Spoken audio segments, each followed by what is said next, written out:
Crecimiento en Acción. Bienvenidos a Crecimiento en Acción. Hoy estaremos reflexionando acerca de un tema muy interesante y útil para todos, cómo desbloquear nuestra memoria y vivir una vida más plena. ¿Alguna vez has sentido que se te olvidan cosas importantes? ¿Te gustaría tener una memoria más clara y aguda para recordar nombres, fechas y detalles importantes de tu vida? En este video, te presentaremos técnicas y estrategias para desbloquear tu memoria y aprovechar al máximo su potencial. Así que no te lo pierdas. Y recuerda suscribirte al canal y activar la campanita de notificaciones para no perderte ningún contenido valioso. Comencemos. Desbloquea tu memoria. Introducción. ¿Quieres convertirte en una versión más eficaz y productiva de ti? La forma de hacerlo es fortalecer tu mente. Al fortalecer tu cerebro, puedes mejorar tu capacidad para hacer todo lo demás. Al fin y al cabo, es tu cerebro el que utilizas para resolver problemas, tomar decisiones y planificar el futuro. Si estás atascado en la rutina y no consigues los resultados que quieres en la vida, probablemente sea el momento de mirarte a ti mismo e intentar hacer un cambio. Cuando te cambias a ti mismo, cambias los límites de lo posible. La siguiente pregunta, ¿qué actualizar? Un buen punto de partida es la memoria. Al mejorar su memoria, podrá mejorar su capacidad de aprender y almacenar nueva información. Eso significa que podrás aumentar tus habilidades, engrosar tu currículum y adquirir nuevas capacidades que podrían ayudarte a conseguir el trabajo de tus sueños. Recordarás nombres en las fiestas, citarás películas y mucho más. Todo esto se puede aprender, y en este libro descubrirás precisamente cómo aprenderlo y qué hacer con todo ese conocimiento. ¿Está preparado para liberar todo el potencial de su cerebro? Capítulo 1. La neuroplasticidad y la ciencia del aprendizaje. Si quieres potenciar tu memoria y tu capacidad cerebral, un buen punto de partida es entender cómo funciona tu cerebro para poder hackearlo. En esencia, es útil pensar en el cerebro como una gigantesca red de nodos interconectados. Estos nodos son las células cerebrales, también llamadas neuronas, y cada una de ellas representa una sensación, un recuerdo, un pensamiento o una acción diferente. Estas neuronas están organizadas, a grandes rasgos, en regiones cerebrales con funciones específicas. Por ejemplo, la corteza visual es la región del cerebro que se encarga principalmente de la visión. Si se estimula una neurona en esta zona utilizando un electrodo, entonces vería aparecer un punto de luz en su campo de visión correspondiente a esa neurona. Del mismo modo, si se estimula una región de neuronas del hipocampo, la región del cerebro asociada principalmente a los recuerdos, se pueden experimentar algunos recuerdos antiguos con gran detalle. Estos experimentos no son hipotéticos, han sido realizados por investigadores. Funcionan porque el cerebro es eléctrico y las neuronas funcionan llevando señales eléctricas llamadas potenciales de acción. Un potencial de acción se produce cuando una neurona alcanza un determinado umbral y se dispara, enviando una corriente eléctrica desde su soma, cuerpo celular, a por una cola llamada axón. Esta señal suele viajar entonces a las neuronas cercanas a través de una brecha llamada sinapsis hasta sus terminales de entrada llamadas dendritas. Si esas neuronas se excitan lo suficiente con esta estimulación, también se dispararán y llevarán el mensaje más allá del axón. De este modo, un pensamiento o una sensación se extenderán por la red, iluminando todas las áreas relevantes. Cuando se crea un nuevo recuerdo o se tiene una nueva experiencia, se crean nuevas neuronas y nuevas conexiones. Esto es lo que llamamos plasticidad cerebral y básicamente nos dice que el cerebro es capaz de crecer y cambiar de forma como un músculo. Cuanto más se utilicen determinadas áreas del cerebro, más aumentarán de tamaño. Y cuantas más habilidades y conocimientos adquiera, más crecerá y cambiará la forma de su cerebro en general. La plasticidad se basa en una regla que puede representarse con una simple máxima. Las neuronas que se disparan juntas, se conectan. Lo que esto significa es que si dos neuronas se utilizan repetidamente al mismo tiempo, formarán gradualmente nuevas conexiones. Por eso es tan fácil decir el alfabeto en orden, porque esas neuronas han formado una red que permite ir directamente de la A a la B y a la C. Así es también como aprendemos rutinas de baile, y por eso formamos asociaciones entre diferentes eventos y recuerdos. Si intentas aprender algo nuevo, lo harás creando nuevas neuronas y nuevas conexiones entre esas neuronas. X hace Y igual a F. Del mismo modo, crearás recuerdos episódicos a partir de todo lo que ocurra durante tu día, que estarán compuestos por redes de imágenes, olores, emociones y cosas que hayan ocurrido. Cuanto más te esfuerces en recordar las cosas que sucedieron o las que intentaste aprender, más se dispararán las neuronas correspondientes y más fuertes serán las conexiones que se formarán. Por eso, ensayar algo hace que sea más fácil recordarlo. Si el cerebro considera que algo que ha ocurrido durante el día es lo suficientemente importante, entonces trasladará esos recuerdos de la memoria a corto plazo a la memoria a largo plazo. Ahora creemos que esto ocurre durante el sueño. Es cuando el cerebro consolida los recuerdos trasladándolos del hipocampo al córtex. No es un área de la neurociencia que se comprenda del todo, pero esta es la premisa básica. Para que las neuronas crezcan y se conecten, el cerebro tiene que ser muy plástico. Se producen neurotransmisores específicos, hormonas cerebrales, que pueden ayudar a este crecimiento, como el factor neurotrófico derivado del cerebro y la dopamina. Los neurotransmisores, que se liberan en la terminal del axón durante un potencial de acción, también pueden ayudar a añadir significado emocional y peso a un recuerdo o experiencia concreta. El cortisol, por ejemplo, es la hormona del estrés, y nos hace sentir ansiosos, a la vez que hace que un acontecimiento parezca especialmente pertinente. La serotonina es la hormona del bienestar, y la dopamina es la hormona de la recompensa. Todas estas sustancias químicas desempeñan un papel clave en la modulación de la forma en que reaccionamos a los acontecimientos externos. Capítulo 2. Aplicación de la neurociencia al aprendizaje inteligente. Ahora que entiendes a grandes rasgos los fundamentos de la neurociencia, ¿cómo puedes aplicarlo en la práctica utilizando diferentes enfoques de aprendizaje? He aquí algunos ejemplos. Aprendizaje espaciado. El aprendizaje espaciado es un enfoque muy interesante del aprendizaje que ha demostrado en estudios ser más eficaz que otros enfoques. La idea general es dividir el aprendizaje en periodos de repaso y luego en breves descansos. De este modo, puedes dar a tus neuronas un periodo de enfriamiento para que no mantengan ninguna carga residual su potencial de reposo. Esto, a su vez, significa que cuando vuelves a repasar, es como si empezaras una nueva sesión de entrenamiento y esta repetición es más efectiva que una sola tanda prolongada de aprendizaje. El resultado es que se aprende mucho más y más rápido. Emoción. Nuestros cerebros están diseñados de tal manera que retenemos trozos de información que pueden ser útiles para nuestra supervivencia. Hemos visto cómo funciona esto en relación con los neurotransmisores. Cuando ocurre algo extremadamente estresante, emocionante o placentero, producimos grandes cantidades de hormonas y estas nos ayudan a formar conexiones más fuertes en el cerebro. La dopamina, por ejemplo, que se libera cuando pensamos que vamos a ser recompensados, aumenta la producción del factor neurotrófico derivado del cerebro. Por eso probablemente puedas recordar la última discusión que tuviste pero no lo que cenaste la semana pasada. Por eso también es tan difícil recordar quién era el primer ministro en 1934 para el examen de historia, los datos secos son aburridos y no tienen ningún aspecto emocional, por lo que es increíblemente difícil verlos en nuestra mente. Nuestro trabajo consiste entonces en intentar convertir estos aburridos datos y cifras en cosas que nos parezcan más emocionantes, interesantes y relevantes.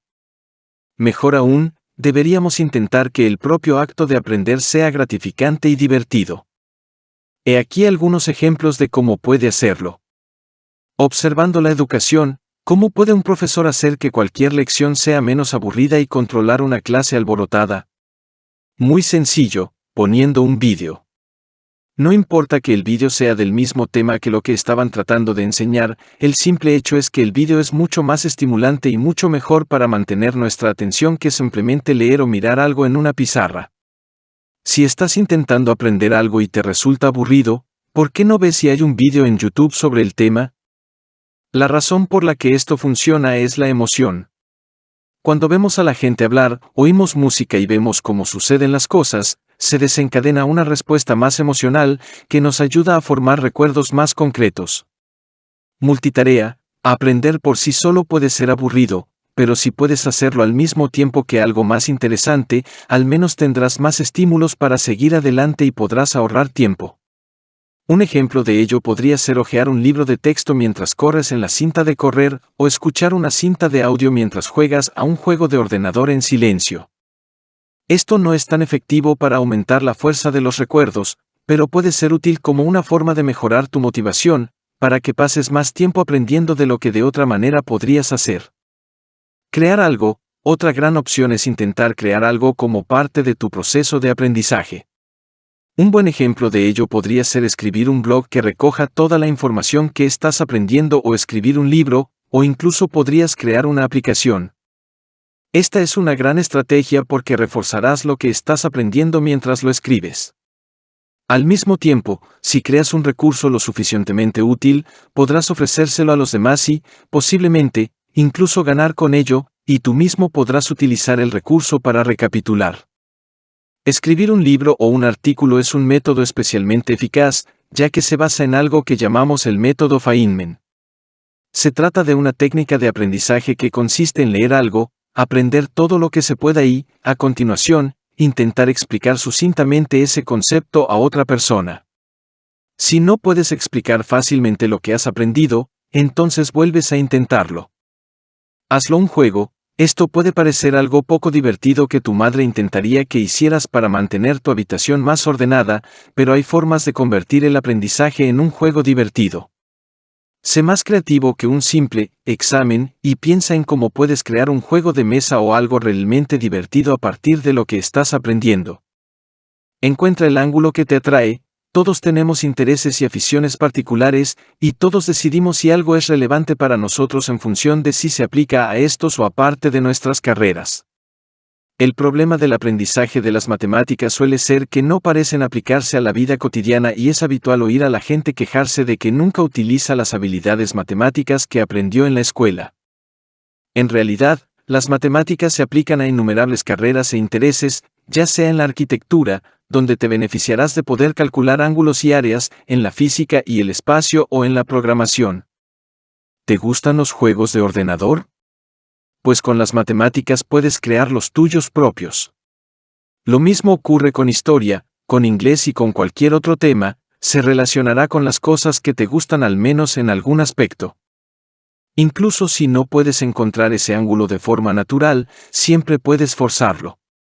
Digamos que estás intentando que tu hijo aprenda historia y no se compromete con ella. Encuentra un programa de televisión o un juego que le guste y explíquele cómo se basa en la historia, o cómo vivir en esa época habría sido como vivir en una película de acción. ¿Quieres enseñar física a un niño al que le encanta Sonic the Hedgehog? Entonces intenta discutir con ellos la física de correr tan rápido, si sería posible y qué le pasaría a tu cuerpo si lo hicieras. Nootrópicos.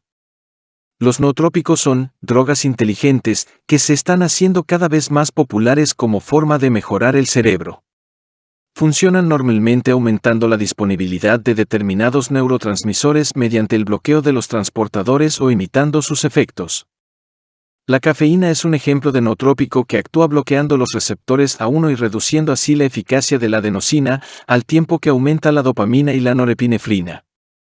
El piracetam, por su parte, es un nootrópico más clandestino, que se cree que ayuda a la memoria al aumentar la cantidad de acetilcolina en el cerebro. En última instancia, estos actúan para que te sientas más alerta y consciente, y esto, a su vez, hace que el cerebro almacene más información. Desgraciadamente, el uso de drogas inteligentes conlleva riesgos. Algunos usuarios afirman que el piracetam les produce niebla cerebral, por ejemplo, y el mecanismo de acción no se conoce del todo. Otra cuestión es que la interacción entre los nootrópicos, los neurotransmisores, las hormonas y el metabolismo, entre otros, es extremadamente compleja. Por ejemplo, no se puede aumentar la dopamina, la hormona de la recompensa que favorece el aprendizaje, sin aumentar también el cortisol y la adrenalina. Esto te hace más ansioso y suprime tu sistema inmunológico y tu digestión. Incluso puede perjudicar el sueño, lo que a la larga afectaría negativamente a tu memoria. Por ello, es mejor potenciar los neurotransmisores a través de una dieta saludable. El consumo de huevos, por ejemplo, le dará un suministro de colina que el cerebro utiliza para producir acetilcolina. Asimismo, el ácido graso omega 3 puede mejorar la comunicación entre las células cerebrales al mejorar la permeabilidad de las membranas celulares, lo que también puede aumentar el recuerdo. Se ha demostrado en estudios que el zinc desempeña un papel importante en la plasticidad del cerebro. Capítulo 3. Mapas mentales, palacios de la memoria y otras técnicas de memorización. Todas las técnicas anteriores pueden ayudarte a que el aprendizaje sea más interesante y a que tu cerebro reciba mejor la información que le das. En este capítulo, vamos a ver algunos de los métodos reales que puedes utilizar para introducir esos datos. Estas son las mejores estrategias de aprendizaje, repaso y memorización para potenciar el recuerdo. La técnica de la hoja. La técnica de la hoja significa esencialmente que hay que meter todo lo que hay que saber en una sola hoja. La ventaja de esto es que luego puedes mirar en un solo lugar para repasar y ponerte a prueba y que puedes llevarla a todas partes, por lo que puedes repasar mientras comes o incluso mientras ves a un hombre sobre un perro. También se siente más manejable en ese formato. Además, no solo es útil tenerlo en una hoja, sino el hecho de escribirlo una y otra vez. Así pues, coge tu tema, digamos los bocadillos. En primer lugar, lee todos tus apuntes de todo el año sobre los bocadillos y resúmelos lo mejor que puedas en unas cuantas páginas. No escribas nada que ya sepas ni ideas para las respuestas de los ensayos, son solo los datos concretos, las cosas que tienes que recordar. Ahora, a lo largo de 2 o 3 intentos más, tienes que ir acotando cada vez más la información, utilizando palabras cada vez más cortas para refrescar la memoria sin necesitar resmas de escritura.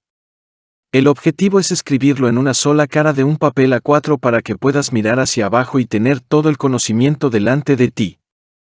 Una vez que hayas llegado a esta fase, deberías descubrir que ya has asimilado un montón de datos y fechas sin ni siquiera intentarlo.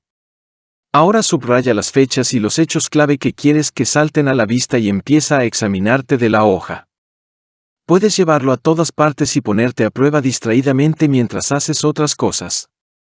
Ahora, con una sola hoja en la mano, no debería tardar más de unas pocas horas de recital casual para aprender todo lo que necesitas saber.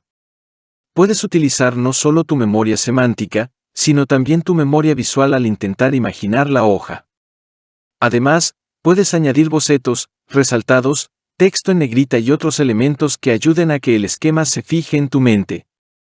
Con solo una página para aprender, la cantidad de trabajo es significativamente menor.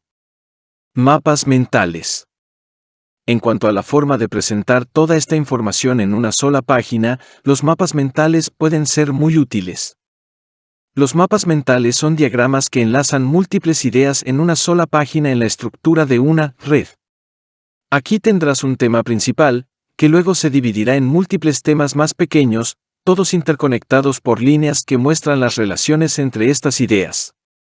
Si estás buscando una herramienta que te ayude a construir mapas mentales bonitos y funcionales de forma rápida y sencilla, entonces considera la aplicación para iOS, Mindly. El mapa mental es una herramienta que, de hecho, se ha utilizado durante siglos y que ha demostrado ser muy eficaz para mejorar la retención de nuevas ideas y temas. Pero, ¿por qué? Al cerebro le gusta el contexto. La primera ventaja de los mapas mentales es que te proporcionan un contexto. Cuando escribas una nueva idea o tema en un mapa mental, lo harás encontrando el lugar correcto para ponerla y mostrando la relación que tiene con otras ideas mediante el uso de flechas y líneas de conexión. Lo que hace esto es conectar todas las ideas relacionadas.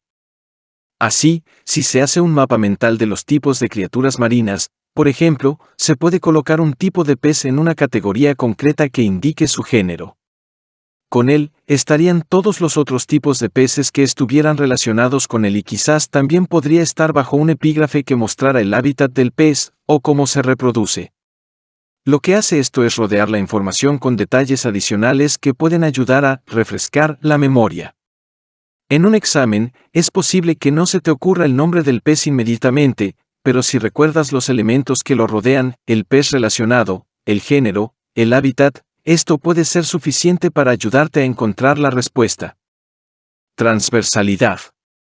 Nuestro cerebro también tiene cierta preferencia por los estímulos visuales y a menudo los encuentra más fáciles de recordar. Lo mejor de los mapas mentales es que puedes combinar imágenes con texto, colores e incluso sonidos y vídeos si utilizas una aplicación. Como resultado, aunque no puedas recordar inmediatamente el nombre de ese pez, es posible que recuerdes dónde estaba en el mapa mental y la imagen junto a la que estaba, y de nuevo eso puede ser suficiente para empujar en la dirección correcta. Esta es también la razón por la que el aprendizaje de un programa de televisión es más eficaz cuando se trata de ingerir mucha información, además del hecho discutido de que esto ayuda a aumentar su respuesta emocional y su atención. Cuando ves un documental sobre un tema, no solo aprendes del contenido, sino también de la música, las imágenes, etc. Esto crea más caminos para acceder a la información que necesitas. Desgraciadamente, Mindly no permite añadir imágenes ni vídeos, pero lo que sí puedes hacer es imprimir tu trabajo y luego anotar y dibujar sobre él. Organización. Por último, aunque solo sea por eso, un mapa mental te permite organizar la información de forma lógica. Esto, a su vez, facilita la recuperación de esa información y también significa que puedes encajarla toda cómodamente en una página para consultarla rápidamente.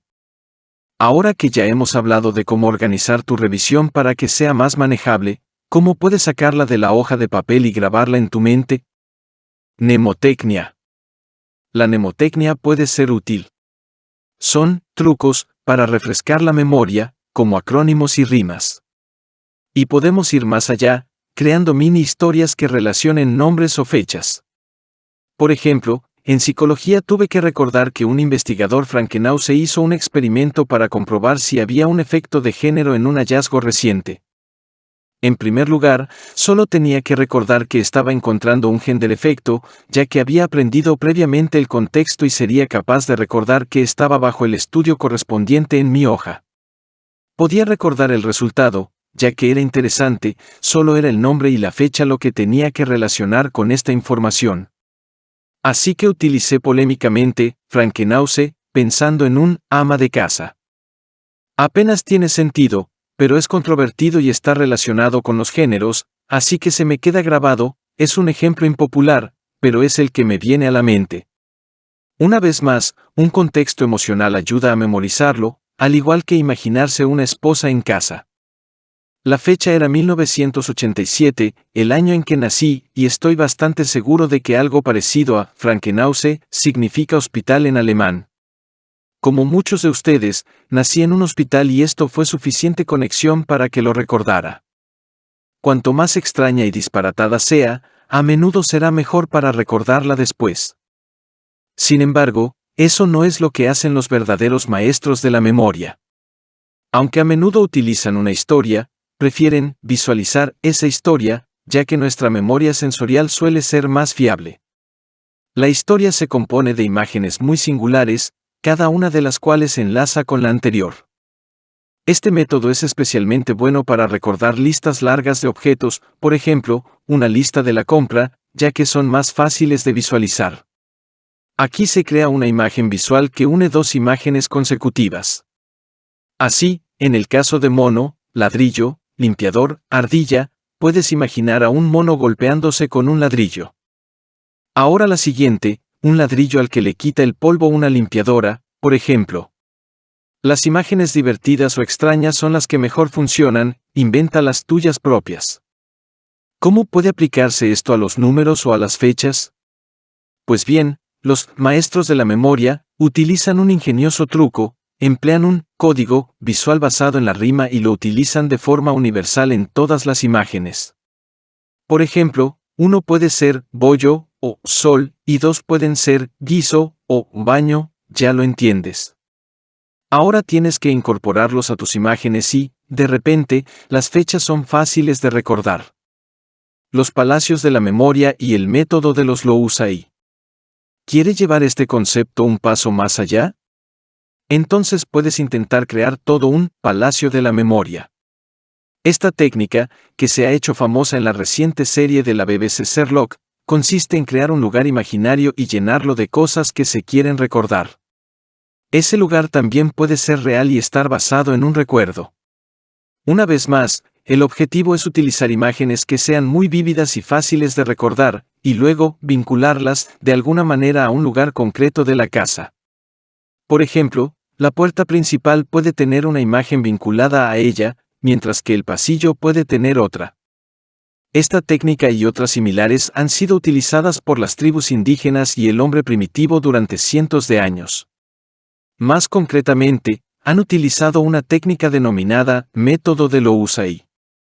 Se trata de un ligero giro en la noción del palacio de la memoria, que en su lugar utiliza una ruta que la persona o la tribu realiza con frecuencia. En tu caso, puede ser la ruta al trabajo, por ejemplo, o el camino a la tienda más cercana. A continuación, colocas tus recuerdos en puntos de referencia a lo largo de esta ruta, de modo que te susciten diferentes ideas. De esta manera, podrías dar un largo paseo y luego contar una larga historia o transmitir grandes cantidades de información al ser impulsado por los puntos de referencia en el camino. Atar esta información en forma de historias también les ayudó a hackear sus recuerdos de esta manera.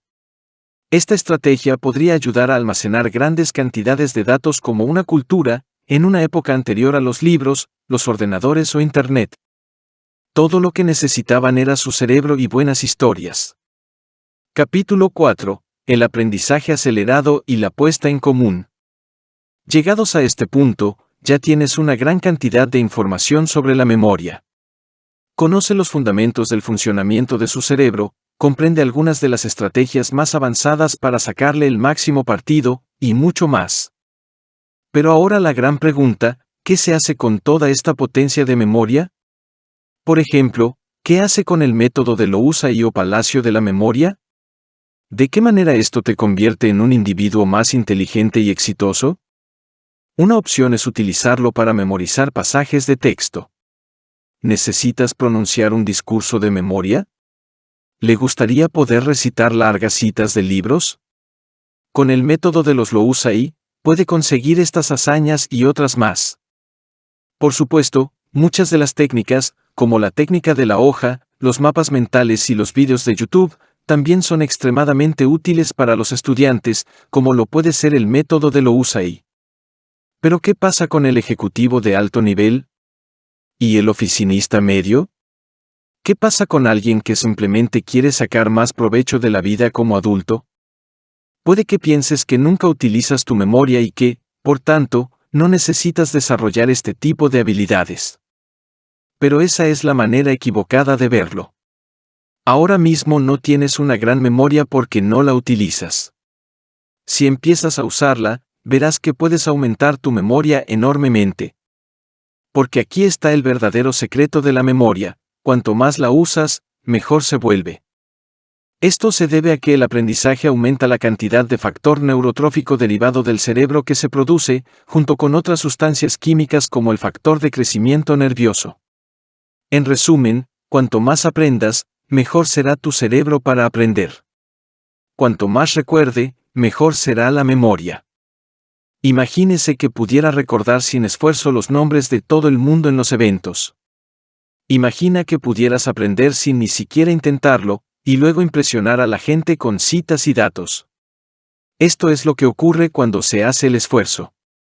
Entonces, ¿cómo se practica? Muy sencillo, se sigue aprendiendo como un estudiante. Sigues enseñándote cosas nuevas y emocionantes. Al hacerlo, descubrirá que su cerebro mejora en el aprendizaje y usted mejora en el uso de estas técnicas. Y lo que es más, al aprender nuevas materias y habilidades, aumentarás tu propio rendimiento y éxito. En lugar de esperar a que tu jefe te envíe un curso de aprendizaje, ¿por qué no mejoras tu propio currículum con nuevas habilidades y cualificaciones, y luego encuentras un trabajo mejor pagado? Al combinar el aprendizaje constante y las técnicas de mejora de la memoria, estarás utilizando algo llamado aprendizaje acelerado. Aquí tienes más estrategias que pueden ayudarte. Lectura rápida. La idea de la lectura rápida es increíblemente útil. Ser capaz de hojear las páginas de un libro lo más rápido posible y absorber toda la información te convertiría en un maestro de la mayoría de las materias. También sería enormemente útil para una gran variedad de trabajos y estudios. Sigue leyendo, rápidamente o no, para saber cómo hacerlo.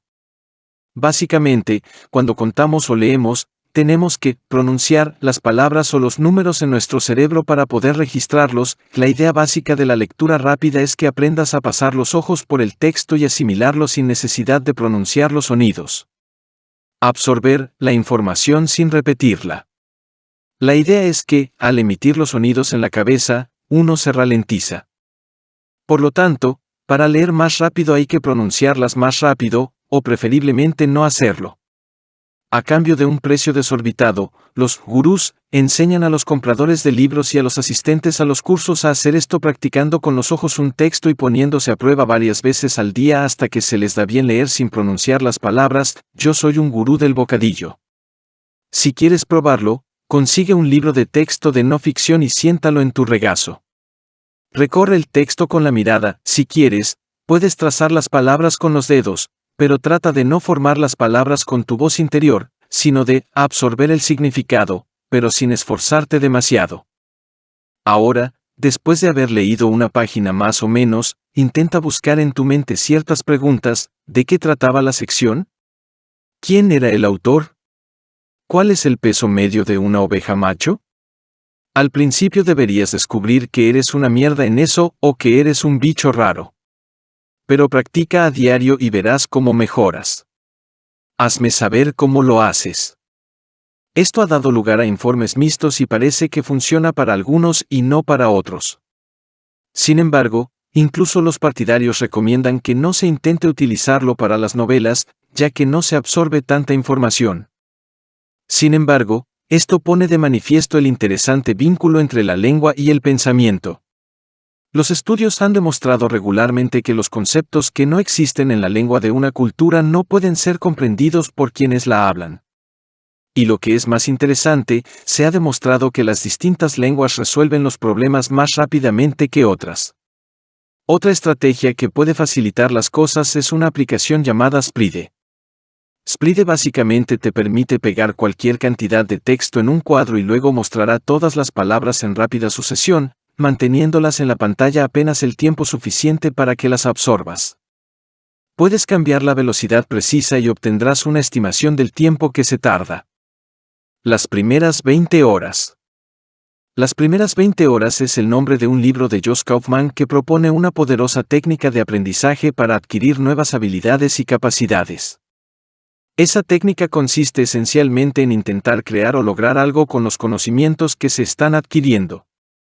Con demasiada frecuencia, nos acercamos a una idea o a un tema sin tener una idea real de a dónde queremos llegar. Esto, a su vez, significa que a menudo no tenemos ni idea de por dónde empezar. Podemos intentar aprender a programar, por ejemplo, simplemente aprendiendo a programar. Esto es un tema demasiado amplio y resulta abrumador. En lugar de eso, deberías aspirar a aprender lo suficiente para lograr algo específico. Eso puede significar que aprendas a hacer una aplicación concreta que tengas en mente en este caso. Al hacerlo, ayudarás a estructurar tu aprendizaje, añadirás más motivación e intención emocional, y podrás ampliar tu aprendizaje sobre la marcha. Esto es mucho más eficaz. Si lo combinas con cursos y certificados en línea, podrás reavivar tu capacidad de aprendizaje, impulsar tu carrera y potenciar tu cerebro de forma significativa. Memoria prospectiva. Llegados a este punto, entiendes el funcionamiento del cerebro y tienes muchas ideas sobre las mejores formas de mejorar la memoria. Resumiendo, necesitas mejorar tu sueño y tu nutrición, hacer que el aprendizaje sea más interesante, utilizar mapas mentales y practicar con el método de Louisa y la técnica de Feynman. Usando estas técnicas, puedes empezar a aprender más temas más rápidamente, puedes memorizar pasajes de texto, y mucho más. En resumen, puedes empezar a convertirte en una versión más eficiente y eficaz de ti mismo, como Eddie Mora en Limitless. Pero antes de que te dejes llevar, puede que notes que te siguen acusando de mala memoria, incluso de ser un despistado. Le dices a la gente que estás entrenando para mejorar tu memoria y se ríen. ¿Y tú? ¿Ni siquiera te acordaste de comprar leche? Lo cierto es que, recordar la leche, y ser capaz de memorizar una baraja de cartas, para lo que se podría utilizar el método de codificación de Louisa y números, son dos cosas muy diferentes. El problema de la leche es que se reduce a recordar para recordar. Esto tiene mucho más que ver con tu conciencia y tu atención que con el almacenamiento y la recuperación convencionales. Sabes que tienes que ir a por leche, y si te preguntan, ¿qué tienes que hacer hoy?, puedes responder. El problema es pensar en ello antes de llegar a casa. Esto se llama memoria prospectiva, y hay algunas formas de mejorarla. Meditación y atención plena. Una opción es utilizar la meditación y la atención plena. Mindfulness significa tomarse más tiempo para ser consciente de lo que se hace en cada momento y dejar de estar en la cabeza. Un buen ejemplo de lo distraídos que estamos puede verse al probar este sencillo experimento: contar cuántas veces te sientas y te levantas en un día. Intente hacer esto hoy. Es una tarea sencilla y, sin embargo, la mayoría de la gente no se acuerda de contar ni una sola vez. Para superar esta limitación, intenta practicar ser más consciente y estar más alerta en cada momento del día. Pídase a sí mismo que piense qué es lo que está haciendo y qué es lo que debería estar haciendo en cada momento de vigilia. Y por último, practica la meditación para ayudar a engrosar tu tejido conectivo y mejorar tu concentración. Diagramas de flujo y listas de comprobación. Cuando realice una tarea importante, no dude en utilizar una lista de comprobación o un diagrama de flujo para asegurarse de que sigue cada paso y no olvida nada importante. Aunque esto pueda parecer una forma de agarrar la mano, los estudios demuestran que los cirujanos profesionales altamente capacitados cometen considerablemente menos errores cuando se ven obligados a utilizar una lista de comprobación. Aunque puedes hacer mucho para mejorar tu memoria, a veces seguirás siendo falible, y no está de más hacer lo que puedas para apoyarla cuando realmente importa. Capítulo 5. Inteligencia fluida y cristalizada. ¿Aumentar la memoria aumenta la inteligencia? De hecho, ¿qué es la inteligencia? Hay muchas maneras de responder a esa pregunta y todo tipo de formas de intentar medirla o cuantificarla. Hasta ahora, el término ha eludido una definición completa y exhaustiva, pero una distinción importante en la que generalmente podemos estar de acuerdo es la diferencia entre inteligencia fluida e inteligencia cristalizada. ¿Cómo puede ser fluida la inteligencia? Cuando piensa en alguien inteligente, quizá piense en alguien que sabe muchísimo sobre historia, política y ciencia. Tal vez te imagines a alguien que es una fuente de todo conocimiento y que te impresiona constantemente con diferentes hechos e ideas. Quizás este sea su objetivo para intentar aprender lo máximo posible y potenciar su memoria. Pero, ¿es esta persona realmente inteligente o solo tiene conocimientos? Si coges a alguien con un coeficiente intelectual bajo y te pasas años enseñándole todo lo relacionado con la historia y la política, se convertirá en una persona con muchos conocimientos. Pero, ¿eso le haría mejor en matemáticas? ¿En el razonamiento? ¿O en la toma de decisiones inteligentes? Esta es la diferencia entre la inteligencia fluida y la inteligencia cristalizada. La inteligencia fluida se refiere, en términos generales, a la capacidad de pensar con rapidez y de aportar soluciones a los problemas e ideas novedosas. Por su parte, la inteligencia cristalizada se refiere a los conocimientos puros, se trata de cuánto sabes y no de tu capacidad para utilizar esa información. Por tanto, potenciar la memoria mejora la inteligencia cristalizada, pero no necesariamente la fluida. Aunque, como veremos, la distinción es un poco borrosa incluso aquí. ¿Qué es mejor? Así que ahora te estarás preguntando cuál es la diferencia entre estos dos tipos diferentes de inteligencia e incluso cuál es superior. ¿Preferirías tener una inteligencia más fluida o más cristalizada? La respuesta, por supuesto, es que ninguno de los dos es superior y que cada uno tiene sus usos. Es más, no es una definición tan clara como cabría esperar. Sin embargo, una cosa interesante es que la inteligencia fluida tiende a ser mejor cuando somos más jóvenes, pero luego disminuye a medida que envejecemos. Por el contrario, la inteligencia cristalizada es algo que mejora con la edad. Cuanto más viejo te haces, más tiempo tienes para experimentar cosas, para leer libros y para recopilar conocimientos, aunque tu memoria real puede deteriorarse. Pero lo que hemos dicho es que la distinción no es perfecta. Por un lado, a alguien con mejor inteligencia fluida le puede resultar más fácil aprender más cosas. También podría sentirse más motivado para descubrir nuevos temas y podría ser capaz de captar el significado de estos temas más que alguien que solo los aprendió de memoria. Por lo tanto, existe una fuerte correlación entre los dos tipos de inteligencia, lo que significa que no están totalmente separados. La memoria de trabajo, la última pieza del rompecabezas. Por supuesto, la propia inteligencia fluida puede dividirse en muchos otros tipos de inteligencia. Psicólogos como Gardner afirman que tenemos múltiples tipos de inteligencia que podrían considerarse fluidos, mientras que las teorías modulares del cerebro apuntan a las diferentes funciones que tienen las distintas áreas cerebrales cuando se trata de planificar, memorizar y utilizar el lenguaje. Sin embargo, un gran predictor de la inteligencia fluida es otro tipo de memoria que aún no hemos considerado, la memoria de trabajo. La memoria de trabajo es algo así como la RAM del cerebro, que es lo que le permite almacenar información temporalmente para utilizarla durante el pensamiento. Si, por ejemplo, tienes que realizar cálculos mentales, es probable que tengas que arrastrar números en tu mente mientras realizas sumas y multiplicaciones. De esto se encarga la memoria de trabajo. Asimismo, la memoria de trabajo nos permite almacenar imágenes en el ojo de la mente, lo que se denomina el bucle visoespacial, y recordar nombres y números de teléfono, mediante el bucle fonológico. También está estrechamente relacionada con la atención y nuestra capacidad para mantenernos fijos en un tema determinado. Solo con la repetición y cuando consideramos que la información es importante, esta pasa a la memoria a corto plazo y más tarde a la memoria a largo plazo para su almacenamiento permanente. Y es en este momento cuando empieza a contribuir a la inteligencia cristalizada general. Los recuerdos a largo plazo parecen ser almacenados por el sistema límbico y, en particular, por el hipocampo. Sin embargo, el sistema límbico también está a cargo de muchas de nuestras emociones y, por lo tanto, podría ser que fomente el almacenamiento de la información que considera emocionalmente importante. La memoria de trabajo sigue siendo memoria, pero no tiene nada que ver con el recuerdo. En cambio, tiene que ver con lo que puedes retener en tu mente durante un tiempo determinado. Es tu capacidad para recordar un número de teléfono antes de escribirlo, por ejemplo, o para memorizar los objetos de una mesa antes de que alguien les eche una manta encima.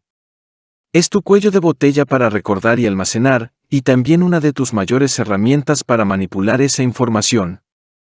Entonces, ¿cómo se puede mejorar esta forma de memoria tan específica?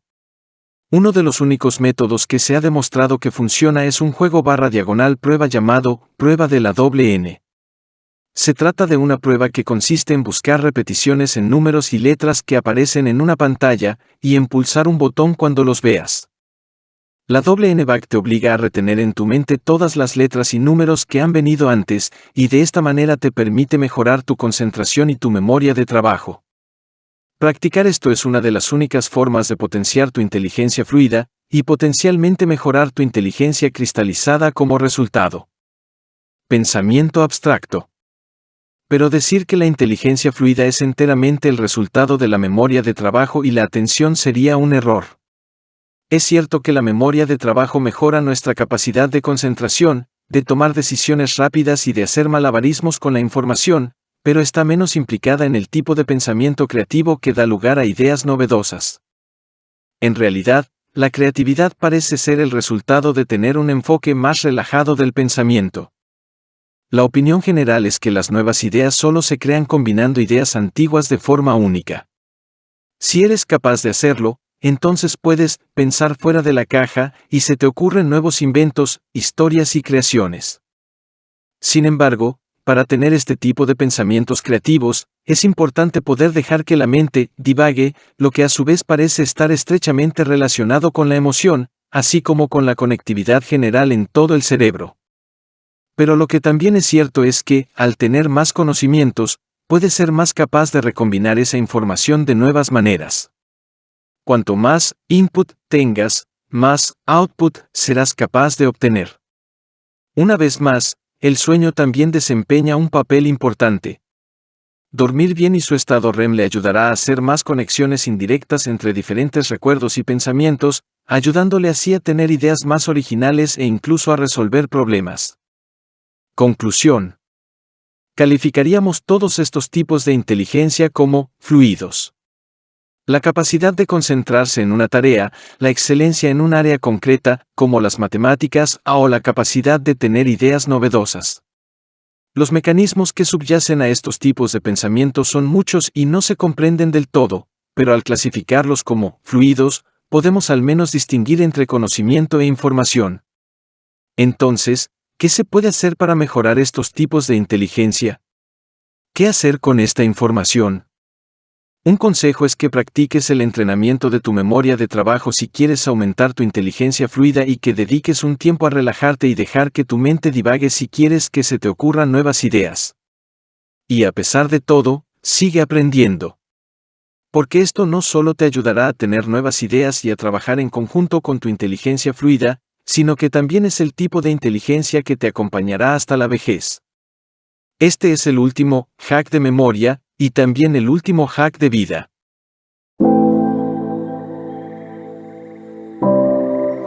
Crecimiento en acción.